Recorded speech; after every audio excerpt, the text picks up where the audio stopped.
Congressional Republicans are united in opposition to Joe Biden's $2 trillion infrastructure bill. Joining us now, Senator Roy Blunt, a member of the GOP Senator leadership.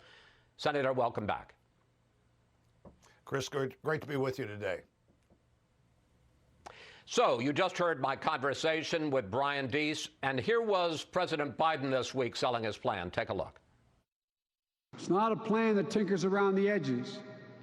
It's a once-in-a-generation investment in America, unlike anything we've seen or done since we built the interstate highway system and the space race decades ago. President Trump talked about an infrastructure program for years of his presidency, even though he never actually offered one. Doesn't the country need a significant infrastructure upgrade?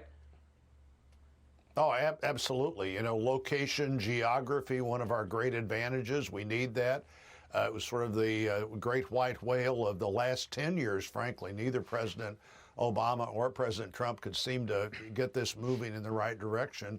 I think there's an easy win here for the White House if they would take that win, which is make this an infrastructure package, which is about 30%.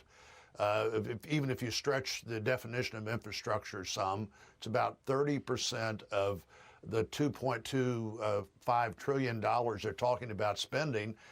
My advice to the White House has been take that bipartisan win, do this in a more traditional infrastructure way, and then if you want to force the rest of the package on Republicans in the Congress and the country, you could certainly do that. You'd still have all the tools available for what is clearly going to turn out to be another purely partisan exercise. I think it's a big mistake for the administration. They know I think it's a mistake, and I also think it would be an easy victory if we go back and look at roads and bridges and ports and airports and maybe even underground water systems and broadband.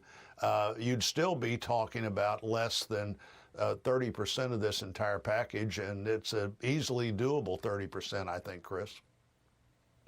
So, Senator, are you saying that you and perhaps some of your colleagues in the Republican Party up on Capitol Hill would support, I'm just quickly doing the math here, $700–800 billion in infrastructure?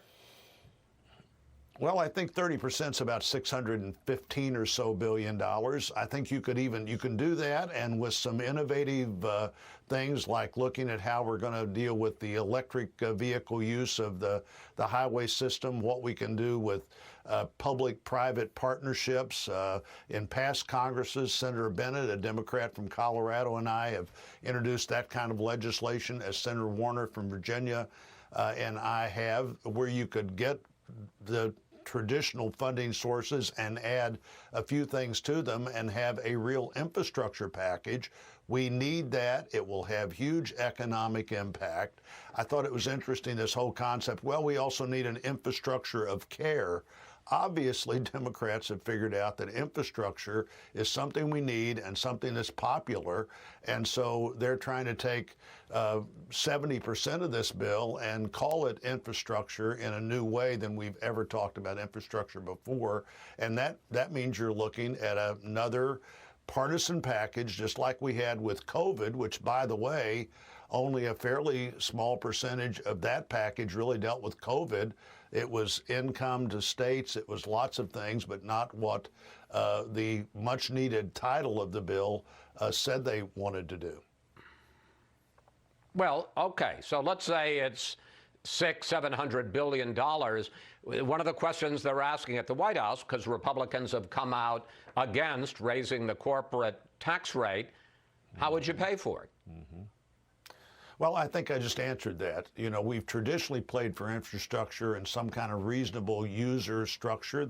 Everybody's very familiar with the gasoline tax. As we have more electric vehicles, we're going to have to figure out some way that those electric vehicles pay their fair share. We may even have to figure out a different way that driverless vehicles pay for the increased kind of monitoring that needs to happen with the highway system itself you have with that. And then You can look again at private-public partnerships, at some version of an infrastructure bank where you take a federal investment and leverage it pretty dynamically. All of those things are possible, plus the basis you have in the current gas tax structure that produces $300 or so billion in that time period.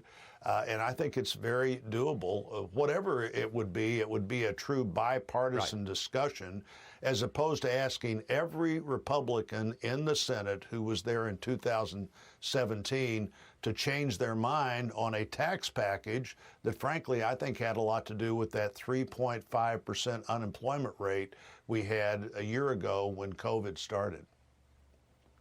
But let me push back on what I think would be the White House argument. They would say, look, we're talking about raising the corporate tax rate from 21% to 28%. When President Trump came in, it was 35%.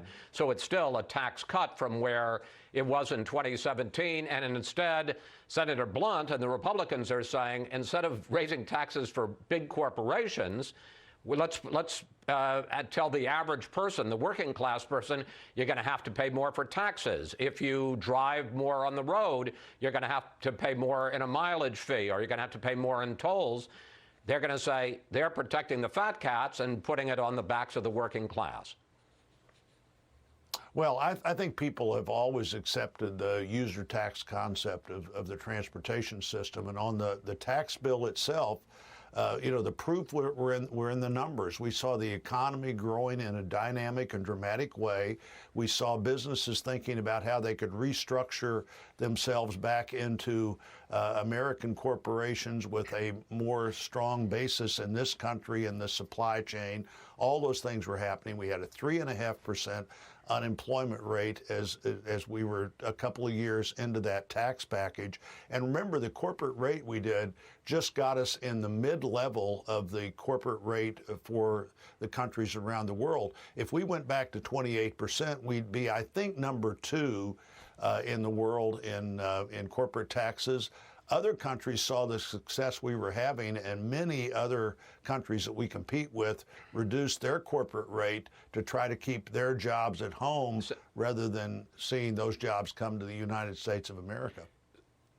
Senator, I got less than 2 minutes left. I want to squeeze one more question in. I haven't heard you say it today, but some of your colleagues in the Republican Party are complaining about this is going to explode debt, this is going to explode deficits.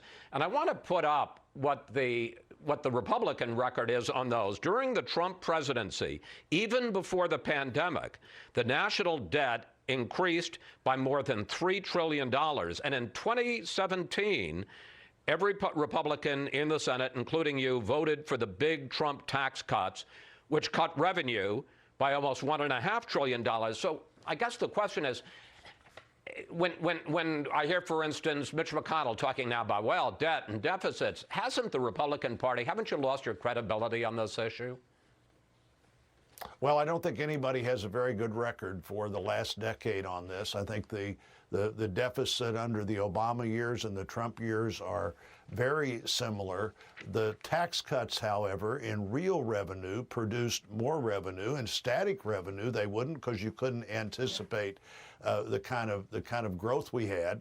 And remember, after the pandemic did occur, we did 5, not 1, not 2, not 3, not 4, but 5 bipartisan bills trying to be sure we stabilize this economy so we'd have a stable economy that would pay that debt off as we came out of COVID. Now we've seen one incredibly partisan bill from the new administration, followed by what it appears to be will be another incredibly partisan bill. You can't spread that blame around if you decide you're going to do it all by yourself. Well, yes, I suppose that's true. I just want to make it clear. When I talked about the increase in debt during the Trump years, it was I did it purposely before the pandemic started. Senator Blunt, thank you. Thanks for coming in this Easter Sunday. Always good to talk with you, sir.